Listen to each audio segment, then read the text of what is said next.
up, you guys? That's stolen valor. You are not the queen of Thanksgiving. Oh, it's still there. Yeah. That's stolen valor. Well, we need to put it. I need to put it behind the queen herself. I thought Tepper was the queen of Thanksgiving. Oh. I think we're gonna have a queen election. Like, I thought I was the Duchess of Oh things. no, I'm not the queen Yeah, of that's a good point. Thanksgiving. That's a good Because a point. Duchess isn't a queen, right? That's a Those are ranking different things. Correct. Below. I believe that's correct. Yeah, gotta be right. Hello, everybody. Welcome into the pre-show before the free show, a royalty podcast. I'm Greg Tepper. That's Ashley Pickle. It's V&A Moreno. We spent a lot of the weekend together. We spent every day this weekend together. I didn't see you Friday. That's it. If you don't count. Well, Friday's the week. half. Yeah. Anyway. Yeah. But Saturday night we were here doing Dave Campbell's Texas Football Tonight. A wild ass. Into Sunday morning. Into Sunday morning. Show ended on Sunday morning. I was in the seat, but no one sees me here. The mayhem in the AM. Then Sunday, you were polite enough to invite V&A is her name? Mm-hmm. Tia V&A over to your house, and as well as the Tepper family. Yeah. And so myself, my wife, and the boys, Hank and Max, came over, and because you got a pool. I do have a pool, and it was unseasonably warm, or maybe perfectly seasonably warm. Yeah, for Texas. I mean it was hot. Amazing. Yeah, and so we went swimming. Boys had an awesome time. They were living their best life. Yeah, they were trying to drown my husband. It was quite fun to watch. Awesome. It was dope. Yeah, but Brian's strong. He's big and strong, so he was not. He did not drown. I want to be clear. I asked the boys on at dinner last night. I was like, "Tell me something fun you did this weekend." We had a fun weekend, right? Hank said swimming in your pool. Solid. And Max said playing with your cat. Max was like, played with a cat. He also thinks because we took the boys over to your old house once, and now they've been to your new house. Max, who turns 4 next month, is under the impression that you just get a new house every time we see you, and he's like, I wonder what her next house is going to look like. Yeah, I mean, I'm pumped about the new house, that's for sure, but I don't want to have to move again. Not anytime soon at all. Speaking of which, at one point we did transition from like having football audio on the TV to plugging in a speaker because the speaker was charging. And we asked Hank and Max I asked Hank first what song. He said The Witch Doctor. Sure. So we bumped The Witch Doctor for a little bit. And then what was the name of the one that Max... Chicken Banana. Chicken Banana. Which is, it's a straight banger. It's a kid's nonsense song, right? It's really good. It's a kid's nonsense song. And I think it's fascinating that, because we obviously spend a lot of time together. Yeah. Because of job. But you guys don't often get to see like dad mode. Yeah. We were talking talked about that. that. Yeah, we were like, Dad Tepper is different than work Tepper. Dad Tepper's a little more fun. A little more like tense. You seemed like an adult. Yeah. That's the big one. Mm-hmm. Like, you are more tense. You acted as if you were an adult. When we see you here, it is boy level tomfoolery 24/7. That's just tough, but fair. But yeah, I was unfamiliar with how much of a banger that Chicken Banana is. So that's the thing, is that like my Spotify, so it's like Spotify Wrapped is coming out I think soon, right? Yeah. Mine's a disaster. Okay. Moana. It's the Minions. Chicken Banana. Chicken Banana. If you haven't listened to Chicken Banana, I think the album cover was a yellow. I don't remember who it was by, but it's basically like if Tiesto met the Teletubbies, and it actually kind of slapped. I think it's that yellow one. Had a great beat. Yeah. Is this one right here? Yes. That one right here. It's literally called By Crazy Music. Yes. So go check that out. It's like we were kind of like, okay, The Witch Doctor. We all know this song. You know, you call The Witch Doctor. Then Max was just like Chicken Banana, and we were like, what in the world? Like we don't even know how to go about this. I put this on, and everybody goes. And I was like, Max knows how to turn up. Mallory was there. Mallory was like, yeah, okay, let's go.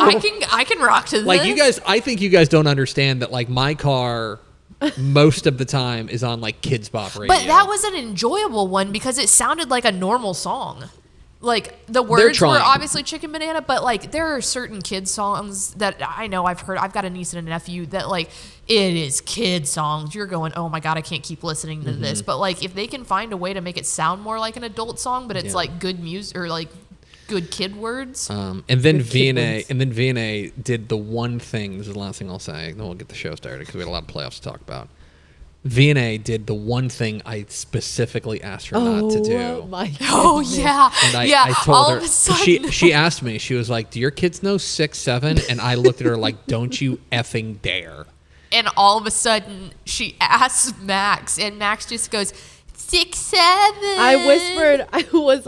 I was like, okay. So first, I got approval from Jen. Okay, Whatever. And which she is goes- the only approval you need. She goes. It is very cute whenever he does it. And so you didn't see any of this going Everyone's on. against me. And so now, Correct. I was like, Max, say 6, 7 in front of everyone. I was like, Max has something to say, and it was the cutest little thing ever. It was, and he was Ever. hyped because he knew Dad didn't like it. Like you could see him kind of doing this. I'm trying to put out fires, and you guys are running in with cans of gasoline. Remind me, I'll save one for final thoughts, but I have another story. This one is about Hank, but we can save that for final thoughts so we can get to football. Hit the theme, Expo. Yeah.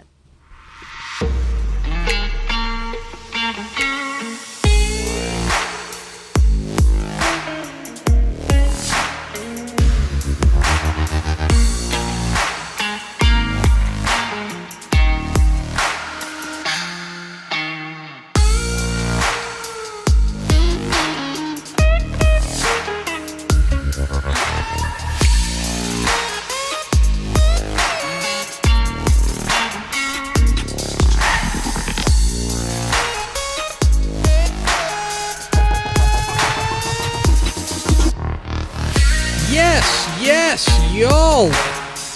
From the new Dave Campbell's Texas Football Mothership here in beautiful Louisville, Texas, it's Texas Football Today, Playoff Edition. My name's Greg Tepper. I'm the editor-in-chief of Dave Campbell's Texas Football Magazine and TexasFootball.com. Thank you for spending part of your day with us, whether you're watching us live at TexasFootball.com, Facebook, YouTube, Twitter, Instagram, or on Friendster, or you're listening to us on the podcast, which you can subscribe to on the podcast vendor of your choice. Either way, thank you for doing your part to support your local mediocre internet show. I am sitting here. Sitting to my right, she is the Duchess of the Dorks. She is the executive producer of Dave Campbell's Texan Live.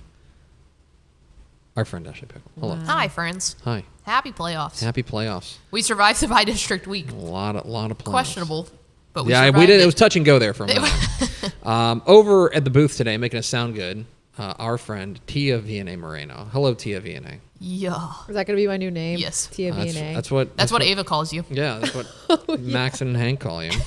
Today is Monday, November 17th, 2025.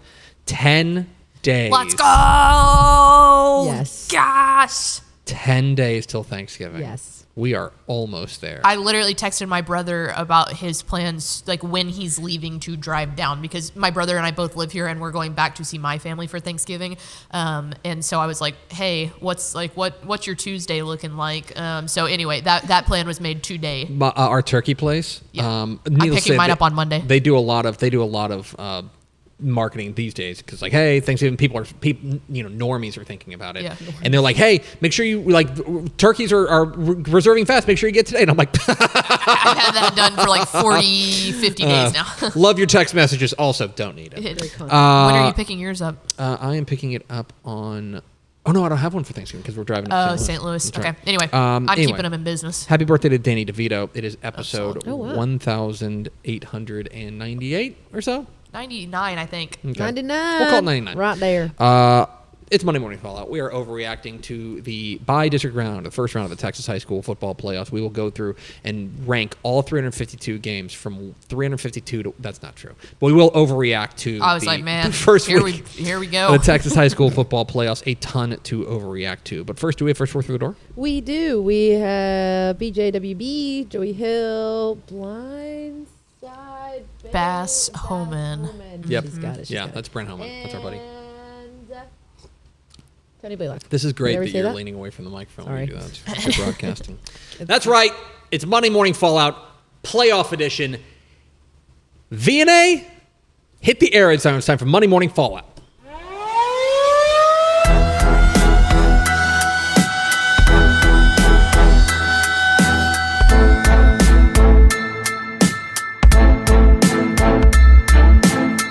Monday Morning Fallout. When we overreact to the football weekend, And, I mean, it was the playoffs, guys. Plenty to overreact to. Start with Tepper's Take. Tepper's Take, the playoffs are great and the whiners are furious. First round of the Texas high school football playoffs are in the books. 352 UIL Texas high school football playoff games scattered hither, scattered yon. Literally every corner of the state had playoff games. It's glorious. I think that especially Thursday, it was a big Thursday slate, but especially that Friday night, that is one of the best sports nights of the year. It's Friday night of the first round of the Texas high school football playoffs. There were 220 games across the state. It was awesome. You're seeing these games, win or go home. Everyone knows the stakes. I don't have to explain it to you. You win, you move on, you lose, it's over. Spectacular. But week one of the first round of the Texas high school football playoffs is also the time when the whiners come out, because that's when the whiners want to tell you that there's too much football and we're having too much fun. And actually, you guys need to calm down because too many teams make the playoffs. It's too many teams. It's watered down. There's too many teams make the playoffs. Now, these people are objectively wrong and they should be ignored. They hate fun and they are of the opinion that less football is better than more football. And that's just a bad opinion. We can say that. But perhaps you need some data to back this up, okay? Everyone complains that 4 teams in every 11-man district make the playoffs. People complain about that. That's the major complaint. Oh, water's down the playoffs. 22 4 seeds won in the first round of the playoffs. Not 1, not 2, 22. Don't believe me? Dallas Jesuit, Rockwall Heath, Conroe Grand Oaks, Houston Stratford, Beaumont United, Pflugerville Weiss, San Antonio Piper, Pflugerville, Canyon, Burnett, Paris, China Spring, Gonzales, Robstown, Orange Grove, Merkel, Holiday, Callisburg, Anson, Bovina, Mart, Overton. 22. 4th seeds won in the first round of the playoffs. That's about 14% of all 4 seeds won in the first round of the playoffs. Let me give you a comparison to that. A 14 seed beats a 3 in the NCAA tournament about 14% of the time. Nobody's trying to kick out the 14 seeds. Nobody's saying, NCAA tournament watered down. You got these 14 seeds in there. It is a backwards argument to say, I love Texas high school football and also I want less of it. And every year we have this conversation, and every year those people get more wrong. And the Texas high school football playoffs are here. It's glorious. It was a terrific first round of the playoffs, whether you like it or not. That's Tepper's Take. Now for Pickle's point, and mine is, regardless of record, household names carry a lot of weight.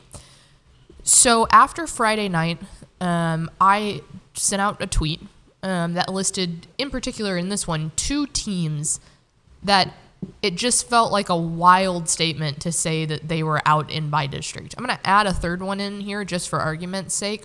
The tweet stated that Austin Westlake and Humboldt Atascocita were both out in the by district round. Buckle up, we've got a crazy 5 weeks. I'm also going to throw Gilmer into that mix. To me, the Texas high school football playoffs are a time where a lot of normies kind of come in to the thing. We're here what feels like 365 days a year with our football brains turned on. People always ask, what do y'all do in the off season? I don't know. We talk about more football. We analyze more football. We fill out questionnaires that list out everything that we need to know for next year's season. This is when normies come in and they hear names like Austin Westlake, like Humboldt Atascocita, like Gilmer. And for those 3 teams to be bounced in the by-district round, that's shocking. All 3 of them. And yes, I get it. Atascocita had a 6-5 record. Westlake had a 7-4 record. Gilmer had a 4-7 record. We all know. We all watch those teams. They were not up to their normal standards this year. At times, I would argue that we definitely thought that Humboldt Atascocita and Austin Westlake were up to their to par. I mean, going into that game in week 3 of the season, 3 or 4, it was shocking at how good those teams were. And then they just kind of fell off. So I get it. I watch these games just like y'all do. But I had someone in the comments come back and be like, whoa, I'm shocked that a 4-7 team is out. And I'm shocked that a 6-5 team. Like, I get it, guys. But let's just marvel in the fact that some real big names are out, and when you go to start filling out your bracket and you get to regional finals, you're not going to put Westlake, Atascocita, or Gilmer in there. And that's a rarity. So that's Pickle's point. Regardless of record, households name carry big weight. Yeah, I think that's a great point because you're right. The casuals are checking in. Yeah. Like this. And to be clear, welcome. We love you. Yeah, welcome please here. stay. I love it. But when you're casual, you know the big names. Yeah. And so for those teams to get out, it's shocking. They're going to look at Region 4 in 6AD1 and or 6AD2, and they're going to go, wait, whoa, Westlake's not in there? Yeah. Holy cow, what happened there? And they're going to go all the way back to bi-district. It's not like they got knocked out in the regional semis when you're thinking, oh, Dripping Springs, Vandergrift. It's like, holy cow, they haven't been in the past 5 weeks. Yeah. I think you're exactly right. It's a fun time of year for people to check in because they're like, wait, what? Yeah, how did that happen?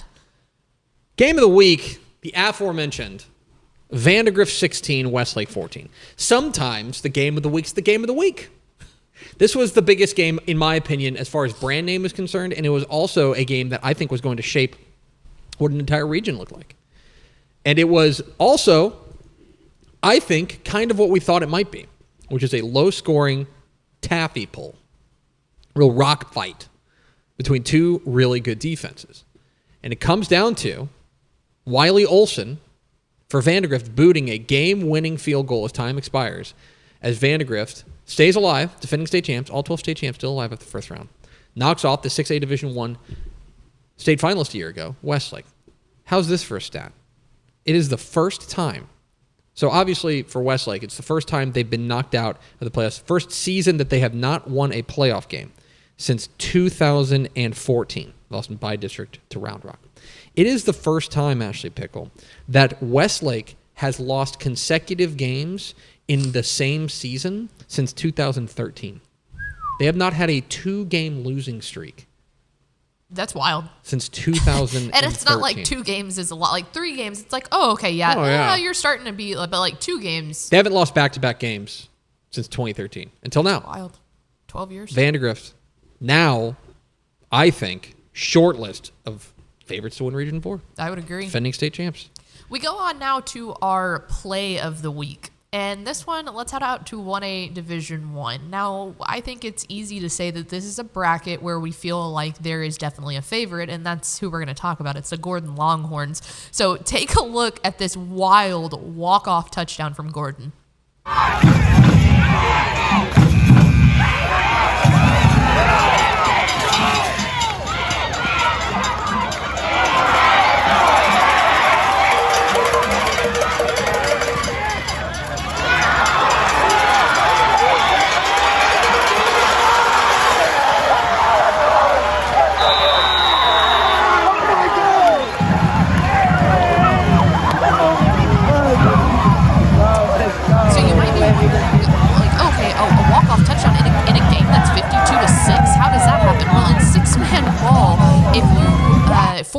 If you get 45 points anytime in the first half, the rest of the game is done. Yeah.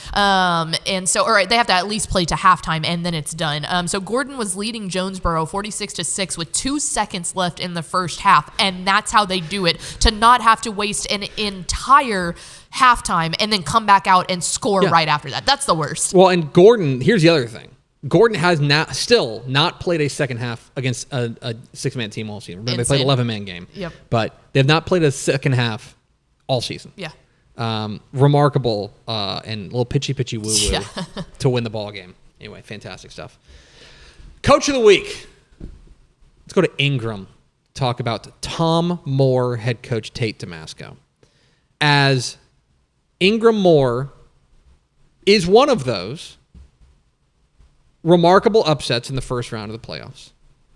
And they end up knocking off, who did they beat? They beat Hondo in the first round of the playoffs. Right? And they were pretty considerable underdogs in that game. Ingram Tom Moore entered that game, according to the Dave Campbell's Texas Football Computer. They were 10-point underdogs in that game. They beat Hondo 24-17. And it is Ingram Moore's first playoff win since 2000 and when was this? Yeah. Since 2014. So their first playoff win in a decade. That, in and of itself, is remarkable. We'll talk more about some playoff droughts I got into. But when you remember what Ingram went through in the summer, Ingram was in many respects ground zero for those terrible floods that came through the hill country this summer.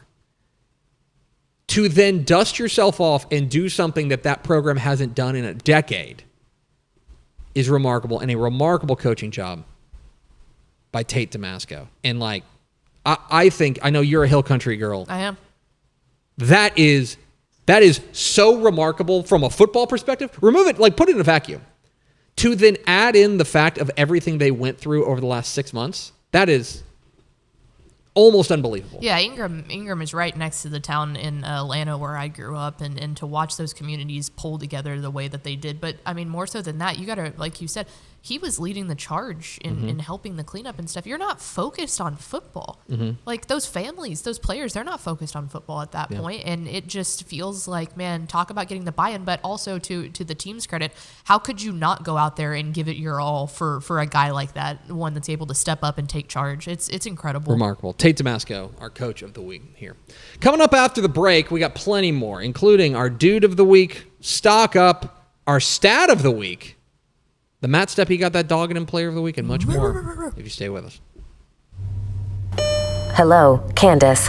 Not you again. Me again. Remember our last oil change? Your boyfriend said he knew a guy who knew a guy. None of those guys knew what they were doing, including you, Todd. Silence your oil change anxiety at Valvoline Instant Oil Change, where you can watch our experts change your oil right from your car. Thanks for coming in. And finish in about 15 minutes. Valvoline. Service you can see, experts you can trust. Pour some sunshine with new First Light Community Coffee's first ever light roast. This blend has notes of honey and brown sugar that will brighten any part of your day. Try First Light now at communitycoffee.com. Friday night football is here, and Hometown is trusted by thousands of schools across the nation to make game days effortless. Sell tickets online, easily scan them at the gate, track sales in real time, and keep your community connected with a free athletic website. Make every game a Hometown game. Visit hometown.com to learn more. Every legend starts with a vision. For Dave Campbell, that vision was clear. Tell the story of Texas football like never before. In 1960, he built something no one had before. A magazine that became the Bible of Texas football. Coaches, players, and fans didn't just read it, they lived by it. His words shaped the game. His vision built a legacy. And his name? It will always be written in the story of Texas football. Dave Campbell's Texas Football, where legends begin. No. That's the end of the show. We're done. No, we're not. You know why we're not done, Greg Tepper? Why is that? Because it is time, for the first time in a couple weeks, for me, Ashley Pickle, a dude herself who rocks, to introduce the by-district round Dudes Rock Dude of the Week. And this week's Dude Rock Dude of the Week is Quanah running back Lexton Reese. The sophomore set a school record with 395 yards and 4 touchdowns in a 57-28 upset over Petrolia. 23-point underdogs. They were 23-point underdogs. This, not only did they get the win, this is their first playoff win since 2020 in a crazy COVID year. And then just the third playoff win since 2015. So congratulations to Lexton Reese, the Quanah running back, who is the by-district round Dudes Rock Dude of the Week. Yeah, what a performance. In another one of those big-time upsets that might have flown under the radar in the first round. But yeah, Quanah over Petrolia is huge, and Lexton Reese was dog. Absolutely. But he's not a dog, he's a dude. We've got a dog coming up here in a moment. It's now time to check in on the NFL. So, of course, another big week. In fact, hey, boy, big game tonight. Maybe not. I guess not. Okay, sorry. Not a big game tonight. I'm off of football tonight. Time for the NFL Minute, where we check in on the National Football League, and there's only one person we trust with our NFL coverage. Let's go to our chief NFL correspondent, my mom.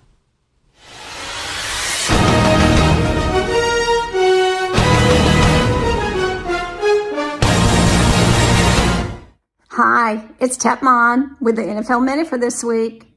I'm highlighting the Chicago Bears. If you're tired of watching the Cowboys, I suggest you watch the Chicago Bears. They have 6 come-from-behind victories this year, and they are now 7-3. On Sunday, they defeated the Minnesota Vikings 19-17. With 50 seconds left, they took the kickoff, and it was taken by Devin Devaney of Saxe High School, and he ran it back 56 yards to set up the winning field goal with 3 seconds left. That's pretty cool. That's it for this week. Hope your Texas high school playoff team wins. Thanks, Mom. Just put some stank on that one. Man, I gotta tell you, V&A, we have to treat her nice. Like, if she's our chief NFL insider, we have to quit watching the Cowboys, and we're Bears fans now. Small Go bit of context. My dad is a Bears fan. So oh, really? Kimmy's also there you Kimmy go. Getting in our Bears office. Fan. Yes. Yeah. But there you go. Yeah. You heard the lady. I'll still be watching tonight. There you go. Well, you're a glutton. You're a glutton for punishment.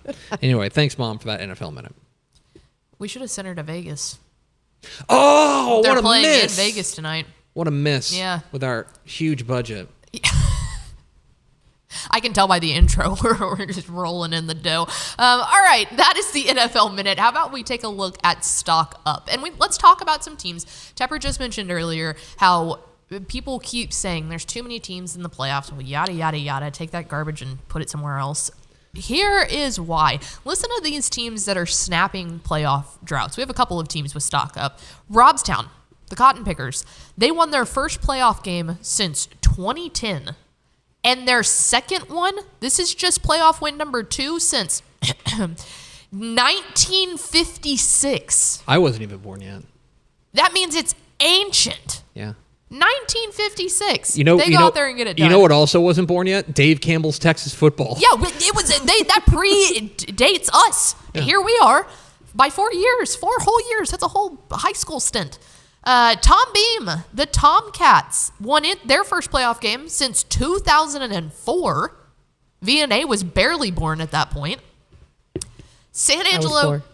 You were 4, correct. San Angelo Grape Creek won their first playoff game ever. Mm-hmm. Congratulations to San Angelo Grape Creek on their first ever playoff win. That's a school that started in 1998. I was 1. Mm-hmm. And then finally, Medina Valley won their first playoff game since 2009. That snaps the 14-year playoff-less streak that they had. They made it to the playoffs and won for the first time in 14 years. So congratulations to those teams, Robtown, Tom Beam, San Angelo Grape Creek, and Medina Valley on making some history. Yeah, that's a Medina Valley. That's one of the longest playoff losing streaks in Texas high school football. They've made the playoffs and they've just been knocked out in the first round every single year. But they beat New Braunfels Canyon and get past the first round for the first time since 2009. Congratulations to them. All right, it's time for the stat of the week. Because normally we do stock down, but everybody's moving on. If you're stock down, I got bad news for you. Your stock is up on the basketball season. Let's talk about Christian Villarreal. We've been tracking this for a while. Christian Villarreal is going to end up coming just short of Ken Hall's 72-year rushing record. Ozona got the dreaded 10-1. They lost to Anson, another 4 seed over 1 seed. Congratulations to Anson. And in the end, Christian Villarreal finishes with, let's see if I can find the text message that I got sent. He will finish with 3,667 yards rushing on the season. That is 6th all-time in UIL Texas high school football history. Congratulations to him on a remarkable Texas high school football career. He will come up just short because Anson knocks off Ozona. Now, I do want to turn your attention to one other thing, and that is we need to now be on Kagan Ash watch, okay? Because Kagan Ash is about 800 yards away from Ken Hall's record. Now, plays game 12 this week. Right. He's not going to break it in 12 games. If he does, we would have another story. Yeah. But if they keep playing, if they beat Chilton, then he'll have an opportunity to do that. He is also kind of climbing up that career rushing record. So we're now tracking Kagan Ash, but for Christian Villarreal at Arizona, a remarkable career and a remarkable senior season comes up just short of Texas high school football history. That is the stat of the week. Going back super quick, because I just got a text message of another team that we could list as a stock up team. This one from the actual queen of Mount Pleasant, Miss Courtney Cluley, pointed out to us. They pulled off a big upset. They beat Montgomery. Great game. Huge. Yeah. What was it, 48-45, I think? So, yeah. Mount Pleasant won their first playoff game in 27 years. How about that? Congratulations to Joe Cluley and his Mount Pleasant Tigers, because that is a massive feat. And we've talked about Mount Pleasant a lot this year. They have been so close so their record is not indicated about how close those games have been, but they go out there and pull the big upset. Congratulations to Coach Cluley and those Mount Pleasant Tigers. Awesome. Huge. Shout out Olive, his third little daughter is very cute. They're all cute, but especially Olive. All right, we go now to the In Case You Missed It game of the week. This one in 3A Division II Region 3, where Woodville is trying to make it back to AT&T Stadium for the second year in a row, and they were able to squeak this one out 56-41 against West Rusk. But that doesn't tell the whole story. And in fact, we pulled this highlight from Dave Campbell's Texas Football Tonight, Saturday night, 10:30 p.m., wherever you're streaming us right now. Let's run through exactly how Woodville stayed alive in one of the wildest games of the week. Let's go to Nacogdoches to see what happened here. West Rusk is going to start things off. Jordan Dotson dropping a dime to sophomore Gunnar Harp. It's 46-yard dot to dot. West Rusk leads early. Woodville would answer in the form of Dustin Barlow, powering his way in for the score. It's 2 yards. We're tied up at 7. Then West Rusk back to the air. Dotson looking, firing down the seam, and it's Cameron Brown for the super sophomore. His first of 2 touchdown grabs. Raiders back in front. West Rusk would extend the lead to 27-7 before Gage Toller on 4th and 1 takes a direct snap and gets way more than just one. It's 29 yards to the break. It cuts to the lead to 27-14 West Rusk, but the Raiders would lead 34-14 at halftime. They're up 20, right? 20-point lead. Here's the opening kickoff of the second half. And this would set the tone for Woodville in the second half. It's Cavante McDaniel. He's going to field it on a hop, find a seam, make a couple guys miss. He's gone. 79 yards later, it's a house call. And the score for the Eagles, they've got life at 34-21. Now in the fourth quarter, it's 34-28. And Luke Babin, quarterback for Woodville, going to take the snap. Watch his pump fake. Boom. Then, he's going to go deep. He's got a man, Ethan Sherd. It's 21 unanswered for Woodville, and they lead. Now it's 42-34 Woodville, and they're looking for more. The handoff to Tanner Ledoux, and he will do. 28 yards in for the score. Woodville has rung off 35 straight. Now watch this. After a West Rusk touchdown, closes it to 49-41. They go for the onside kick. Kenneth Rigsby says, "Give me that!" Takes it all the way back for a 44-yard kickoff return for a touchdown. It's a dagger. Woodville wins a wild one.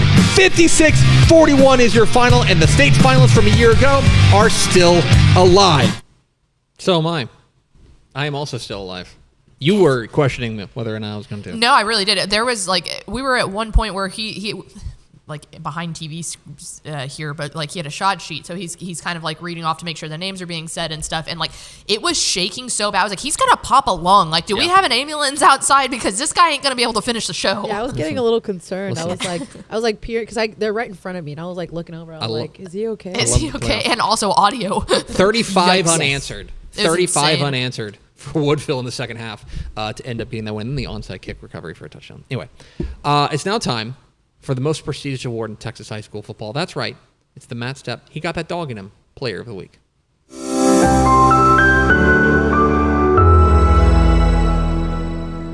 Matt Stepp, Dave Campbell's Texas Football. I'm here at Hobby Airport, and it's time to bring you the most prestigious award in all of Texas high school football. Matt Stepp. He got that dog in him award winner for the bi-district round of the Texas high school football playoffs. I can't believe we're already into the area round of the playoffs. And the winner this week's Matt Stepp He got that dog in him award is none other than Amarillo Paladuro quarterback Julian Deuce Reese. And Paladuro's dominant 56-7 win over El Paso Hanks on Thursday night, Julian Reese threw for 341 yards and 5 touchdowns, leading Paladuro to their first playoff victory since 2014. Congrats, Julian. You, sir, have got that dog in you. There it is. Congratulations to Deuce Reese, Amarillo Paladuro, the recipient of this week's Matt Stepp. He got that dog in him, player of the week. He does have that dog in him. Big game this week. Paladuro plays Anna. Is that right? Ooh, that sounds right. Do I have that right? Who could possibly know? Like, I wonder if there are brackets at TexasFootball.com/playoffs is where you can find that. Anyway, big game there. And finally, as we round out the bye district, we start to look ahead to this week's area round of the Texas high school football playoffs. And I cannot believe that we're talking about this one in particular in the area round. We head to 6A Division I in Region 3, a power nexus just from top to bottom, to be honest with you. But the fact that we are about to get North Shore versus Fort Benton Ridgepoint in the area round is stupid. Let me tell you something. We've got 2 absolute heaters in 6A Division I Region 3 because there's this one. There's Pearland and Dickinson, which is a battle of unbeatens. Yeah. So you could flip a coin. This game is fascinating to me because North Shore is like the team of record in 6A Division I Region 3. Yeah. But Ridgepoint has looked spectacular. That's the recruit factory. They struggled last week against a good Pearland Dawson team. Was it looking ahead? Was it anything like that? We'll find out. Like, it is rubber meets the road in 6A Division I Region 3, and I think this is one of these showcase showdowns of the entire weekend. Yeah, and then those are on opposite sides of the region per se, so the winner of those, if they go on, will likely get 2 of these teams. Yeah. Whoever wins these, I would pencil them in personally to the regional finals, but that's going to be another gauntlet to get through. That's an insane region. It is an insane region. That is Monday morning fallout. I have 2 things before we go. We go to Ashley Pickle for 2 things before we go. First of which, can I get a Go Mean Green? How about that? We can't finish a football show Call, baby. without acknowledging the fact that North Texas, for the first time ever, is in the AP rankings. What a weekend for Vandegrift. Drew Mestemaker and Vandegrift beats Westlake. What a weekend for huge. But yeah, 22 in the nation Drew for the Sanders first agenda. time in program history. North Texas is ranked in the AP poll. I could not let that go. Congratulations to Coach Morris and what they've been doing out there. Allow me to say, Let's go. call. We did it! Wow. All we had to do was get nationally ranked before he started taking us seriously. You and the rest of the world. No. Now I'm paying attention. Yeah, welcome to the bandwagon. We've got plenty of room. The final one, and this is what I teased in the pre-show. If you need to go back to the pre-show to rewatch this, you can. I hung out with both of your sons yesterday. You did? One of your older son, 6 years old? 6. 7. He'll turn 7 next month. Correct. V&A had offered, what can I bring over? Everyone came over to the house. V&A brought over popsicles and ice cream sandwiches.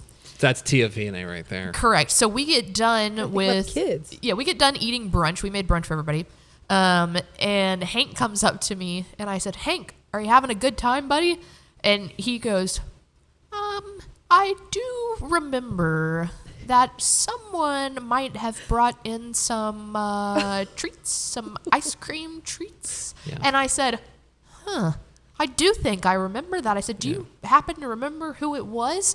And across the pool, he just points to V&A, who is talking to Tepwife at that point. Yeah. And I said, "Well, I bet V&A would let you have one, but you're going to have to ask your mom first." And he just looks at me and he gives me the side eye, like, "Do I really have to ask mom?" And then he just goes, "Okay." So he swims over to his mom, and I see him ask V&A first and then ask his mother if he can have some of the popsicle. As somebody who both knows him very well and also understands that he is basically in large parts gets his personality from me, all of that tracks. How did he come up to you?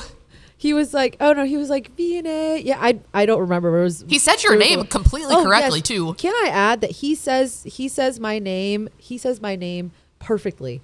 And I'm like, it was whenever the first conversation I had with him, he said V&A, and I was like, wow, you said that beautifully.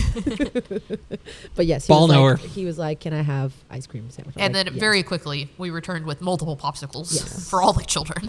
It was a fun V&A. time. It was a fun time, and the fun is just getting started on the Texas High School Football Playoffs. TexasFootball.com/playoffs is where you can find everything you need for the playoffs. That's going to do it for us. We do appreciate you spending part of your day with us. For V&A Moreno and Ashley Pickle, I'm Greg Tepper. Whoa. We will see you Thursday for Texas Football Today. Bye.